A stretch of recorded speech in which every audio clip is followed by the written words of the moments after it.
Hello my dears, this is Sarah from sheholdsdearly.com, and today I'm going to share with you fall on the farm.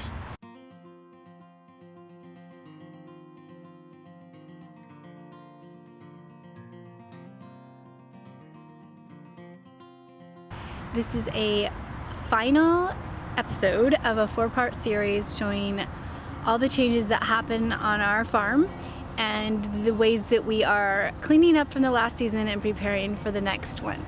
So one of my favorite parts about fall is that we get our green grass back. Just feels so much better than the yellow. And as usual, there's a lot to say about the garden. So we'll start with the bees. This hive over here needs to be moved. The neighbors were complaining. So you can only move it 18 inches at a time, and you have to do it every 3 days. So we've been working all summer. We just put it on this cart, and we are about to, well, now that it's not so hot and they're not coming out as much, I am gonna go more than 18 inches, but so in a couple more movements, I will have that in place and have to paint the hive.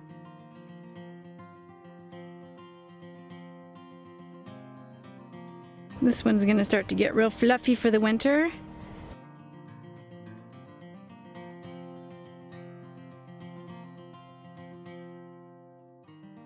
These are carrots.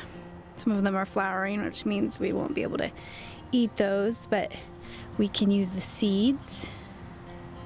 Now, my thought is that I am going to keep these in the ground because there's so many left. So I'm gonna keep my root vegetables in the ground. That means beets, potatoes, and carrots are gonna stay put. And then if you want building plans for these French tutors, I can link those for you. I built those. They're not very hard, not very expensive. We've got some leeks left, some onions, chives. It's all about weeding, mulching. We get our wood chips over there. We get those free from a tree removal service. And then we got to get our irrigation lines cleaned up. Here's what a bed looks like before we clean it up. Tomatoes are all down, and we're clearing and mulching those. So we need to dry a bunch of herbs. We have parsley. Oregano's kind of done, but we have mint. A lot of mint. Oh, look it! We have Brussels sprouts. Love Brussels sprouts with bacon. Rosemary, we can dry that. Some lavender. Here's my beets. Lots of beets. I love to eat them with goat cheese and ravioli. Broccoli's going to flower. So I'm going to show you how I keep seeds. I don't keep seeds for everything, but I am going to show you some stuff.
Those beds on the either side of the greenhouse have asparagus in them, so we can look forward to that next spring.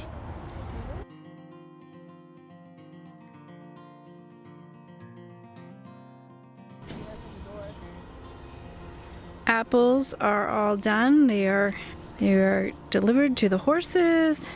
Applesauce is being made. I have a tutorial on our outdoor garden sink if you're interested. This is what I call the shade bed because it sits underneath this huge cedar tree and it doesn't get as hot as the other beds. I didn't plant these are from spring that made it through and are getting their second wind. So I have some chard and kale, and I have spinach, more kale.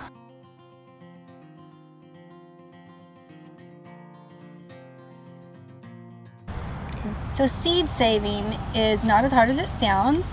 You just want to wait until your plant is past its regular produce look, and then it goes to flower and then to seed. These are peas. I mean, the pods look like garbage, right? Like, you don't even think there's anything valuable in there. But these are seeds that I could use for next year for peas. You could, beans and peas I think are the best, like the best beginner type seeds to start with. And then move on to maybe smaller seeds, ones that aren't as obvious. So kale seeds are really good. Beets, basil is really clear. Chives is really clear, which, you know, are the seeds. And then you get to the really tiny ones like carrots. So the carrots that I showed you earlier, I'm gonna let those flowers go to actual seed and then collect the seeds for next year. Another thing that we have to focus on in the fall is getting the wood lot cleared.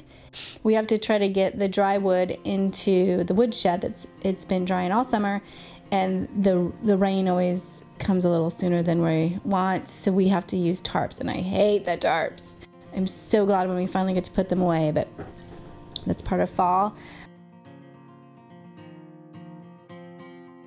I'd love to get a few more bonfires in at our fire pit, and then we'll have to put the furniture away and lighting. And I love this umbrella, but it mildewed really bad this year. I heard from you guys to use OxyClean, of course I love that, or like spray it with bleach water. So I'll see if I can salvage this.